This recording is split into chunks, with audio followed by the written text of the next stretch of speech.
SV news కి స్వాగతం. పార్లమెంట్లో బీజేపీ కుట్రలను నిలువరించడంలో ఇండియా కూటమి గొప్ప విజయాన్ని సాధించిందని, ఇందులో రాహుల్ గాంధీ నాయకత్వ పటిమ మరోసారి నిరూపితమైందని వేముల వీరేశం పేర్కొన్నారు. మహిళా రిజర్వేషన్ బిల్లును డీలిమిటేషన్ ప్రక్రియతో ముడిపెట్టవద్దని ముఖ్యమంత్రి రేవంత్ రెడ్డి మొదటి నుంచి డిమాండ్ చేస్తున్నారని ఆయన తెలిపారు. దక్షిణాది రాష్ట్రాల ప్రయోజనాల కోసం రేవంత్ రెడ్డి అన్ని రాష్ట్రాల ముఖ్యమంత్రులకు, రాజకీయ పార్టీలకు లేఖలు రాసి వారిని ఏకతాటిపైకి తెచ్చారని, తద్వారా ఆయన దక్షిణాది రాష్ట్రాల బలమైన గొంతుకగా మారారని కొనియాడారు. కబలించాలని చూసినటువంటి బీజేపీ కుట్రలను ఛేదించడంలో, బీజేపీ కుట్రలని నిలువరించడంలో ఇండియా కూటమి ఒక గొప్ప విజయాన్ని సాధించిందని చెప్పేసి ఈ సందర్భంగా నేను గుర్తు చేస్తా ఉన్నా. భారతదేశంలో బీజేపీ చేస్తున్న కుటిల రాజకీయాల్ని ఇండియా కూటమిలో ఉన్నటువంటి రాజకీయ పార్టీలన్నిటి ఏకతాటిపైకి తీసుకొచ్చి బీజేపీ కుట్రల్ని ఓడించడంలో రాహుల్ గాంధీ తన నాయకత్వ ప్రతిమను మరొకసారి చాటి చెప్పిండని చెప్పేసి ఈ సందర్భంగా నేను గుర్తు చేస్తా ఉన్నా. గౌరవనీయులు ముఖ్యమంత్రి రేవంత్ రెడ్డి గారు ముందు నుంచే డీలిమిటేషన్ అనేటువంటిది మహిళా బిల్లుతో లింక్ చేయొద్దు, డీలిమిటేషన్ ప్రక్రియ అనేటువంటిది దక్షిణాది రాష్ట్రాలకు తీవ్ర అన్యాయం జరుగుతూ ఉంది,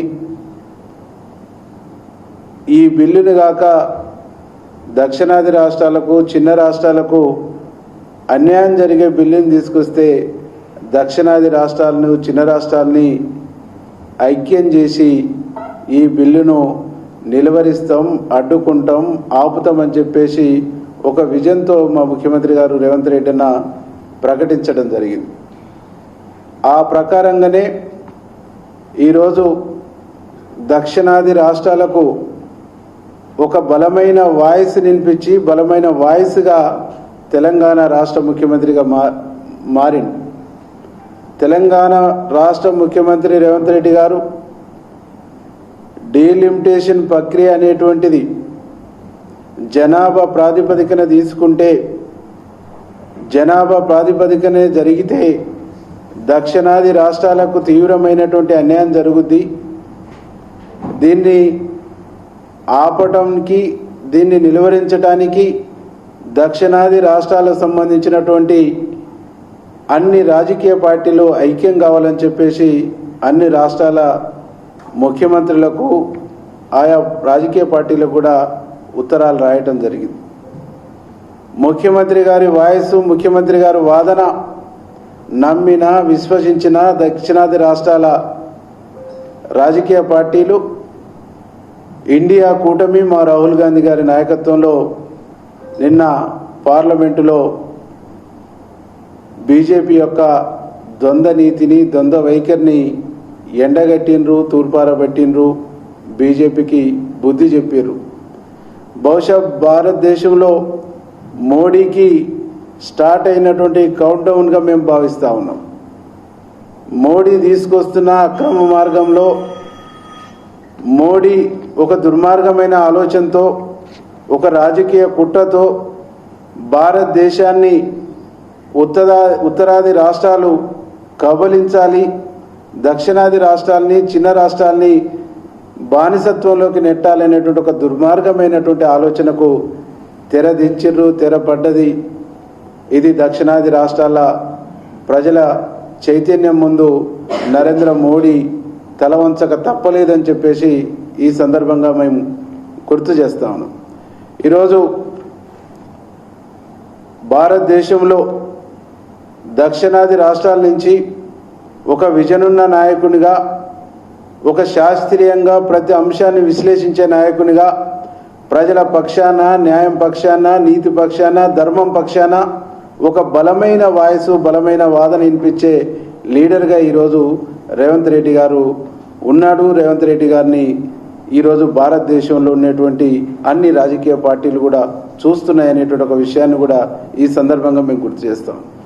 ఈరోజు మేము బీజేపీని ఒకటే అడుగుతాం, మహిళా రిజర్వేషన్ బిల్లు మీద మీకు చిత్తశుద్ధి ఉంటే 2023లో తీసుకొచ్చినటువంటి మహిళా రిజర్వేషన్ బిల్లును యాజ్ ఇట్ ఈజ్గా అమలు చేయడానికి మీకు ఏమి ఇబ్బంది వచ్చింది?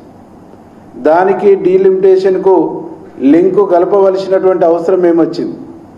మీకు పార్లమెంటులో 2/3 లేదు అనేటువంటి మెజార్టీ లేదు అనేటువంటిది తెలిసినప్పటికి కూడా, పార్లమెంటులో ఈ బిల్లు పాస్ కాదనేటువంటిది మీకు అర్థమైనప్పటికి కూడా, పార్లమెంటులో దక్షిణాది రాష్ట్రాలకు సంబంధించి ఇండియా కూటమికి సంబంధించి ఆలోచించే ఏ రాజకీయ పార్టీ అయినా ఈ తప్పును ఆమోదించదామని తెలిసినప్పటికి కూడా మీరు ఎందుకు ఈ బిల్లు పెట్టిర్రు?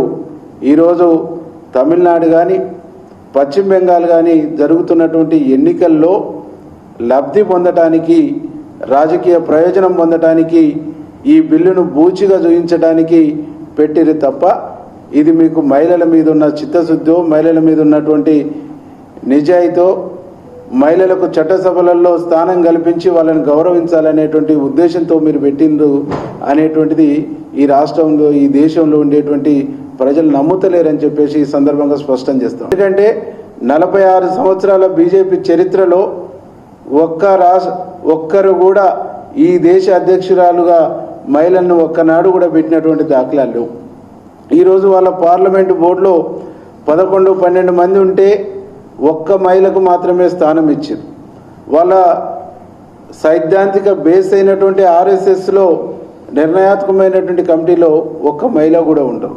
కానీ మహిళల పట్ల గౌరవం లేని, మహిళలను నాయకత్వ స్థానంలోకి తీసుకురావాలనే కమిట్మెంట్ లేని, మహిళలను సమున్నతమైన స్థానంలో కూర్చోబెట్టాలనేటువంటి కమిట్మెంట్ లేని పార్టీ ఈ దేశంలో బీజేపీ పార్టీనే అనేటువంటిది ఈ సందర్భంగా స్పష్టం చేస్తూ, మను ధర్మశాస్త్రాన్ని మను చెప్పినటువంటి సిద్ధాంతాన్ని నమ్మినటువంటి బీజేపీ పార్టీ మహిళల్ని ఒంటింటి కుందేలుగానే చూస్తారు తప్ప వాళ్లకు రాజకీయాల్లో అవకాశం ఇయ్యరు అనేటువంటిది ఈ దేశ ప్రజలకు అర్థమైంది. ఈ దేశ ప్రజలు అర్థం చేసుకోరు కాబట్టి ఈరోజు బీజేపీ ఎన్ని ఎత్తులేసినా, ఎన్ని జిత్తులు చేసినా నమ్మే పరిస్థితుల్లో, వినే పరిస్థితుల్లో లేరు.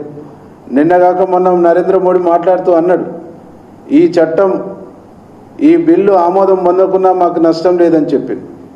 అంటే ఈ బిల్లు ఆమోదం పొందాలనే ఉద్దేశం వాళ్ళలో లేదు, ఇది రాజకీయ ప్రయోజనం కోసమే పెట్టిందనేది నరేంద్ర మోడీ మాటల్లోనే స్పష్టంగా వినిపిస్తాం. కాబట్టి ఈ బిల్లును నెగ్గించుకోలేము. గౌరవ పెద్దలు రాహుల్ గాంధీ, రేవంత్ రెడ్డి గారు ఆర్ఆర్ జోడీ ముందు మా యొక్క ఎత్తులు జిత్తులు చెల్లవని చెప్పేసి అర్థమైన తర్వాత తెలంగాణ పైన, తెలంగాణ ముఖ్యమంత్రి పైన రాజకీయ విషం జిమ్ముతూ, రాజకీయ విషం గక్కుతూ తప్పుడు ప్రచారం చేయడానికి పూనుకోరు తప్ప ఇంకోటి లేదు అనేటువంటి విషయాన్ని ఈ సందర్భంగా మీకు తెలియజేస్తూ, దక్షిణాది రాష్ట్రాలతో పాటు చిన్న రాష్ట్రాలకు పొంచి ఉన్నటువంటి ముప్పును కూడా ఈరోజు కాపాడగలిగింది ఇండియా కూటమి అని చెప్పేసి, రక్షించగలిగింది ఇండియా కూటమి అని చెప్పేసి ఈ సందర్భంగా మేము గుర్తు చేస్తూ, ఈ విషయంలో గౌరవ సోనియా గాంధీ, మల్లికార్జున ఖర్గే గారు, రాహుల్ గాంధీ గారి స్ఫూర్తితో మా ముఖ్యమంత్రి రేవంత్ రెడ్డి గారు దక్షిణాది రాష్ట్రాలని ఐక్యం చేయటంలో, దక్షిణాది రాష్ట్రాల గొంతుకల్ని ఐక్యం చేసి ఏకతాటిపైన తీసుకురావడంలో తను చేసినటువంటి కృషి, తను చేసినటువంటి ప్రయత్నానికి యావత్ దక్షిణాది రాష్ట్రాల ప్రజల తరపున, తెలంగాణ రాష్ట్ర ప్రజల తరపున మనస్ఫూర్తిగా ధన్యవాదాలు, అభినందనలు తెలియజేస్తూ, ఈ దేశానికి ఒక దిక్సూచిగా, ఒక రోల్ మోడల్గా ఒక వాయిస్ ఉన్న, ఒక శక్తి ఉన్న, ఒక విజన్ ఉన్న నేతగా రేవంత్ రెడ్డి గారు ఉన్నారనేటువంటి విషయాన్ని తెలియజేస్తూ, బీజేపీ పార్టీకి పతనం మొదలైంది. పార్లమెంట్ ఎన్నికల్లో ముందు 2024లో గౌరవ ముఖ్యమంత్రి రేవంత్ రెడ్డి గారు చాలా స్పష్టంగా చెప్పిండు, సింగిల్ డిజిట్ మెజార్టీ భారతదేశంలో బీజేపీకి వస్తే భారతదేశంలో చిన్న రాష్ట్రాలకు కానీ, భారతదేశంలో వివిధ రాజకీయ పార్టీలకు కానీ మనుగడ లేకుండా చేస్తారు. భారతదేశంలో సింగిల్ మెజార్టీ బీజేపీకి రానియనని చెప్పిండు. ఆనాడు వాళ్ళకు మెజార్టీ రాకుండా నిలువరించడంలో మా ముఖ్యమంత్రి గారి యొక్క స్ట్రాటజీ పనిచేసింది. ఈరోజు ఈ బిల్లును ఆపుతాము, అడ్డుకుంటాము, దీంట్లో లోపాలని వివిధ రాజకీయ పార్టీలకు, ప్రజలకు, అన్ని రకాల మేధావులకు వివరించి దీన్ని నిలువరిస్తామన్నాడు, నిలువరించిండు. కాబట్టి ఈరోజు రేపు బీజేపీ పతనం కూడా రేవంత్ రెడ్డి గారి నాయకత్వంలోనే ఈ దేశంలో మొదలైంది. అది చర్మగీతం పాడేంత వరకు తన ప్రయత్నం కొనసాగుద్దని చెప్పేసి తెలియజేస్తాం.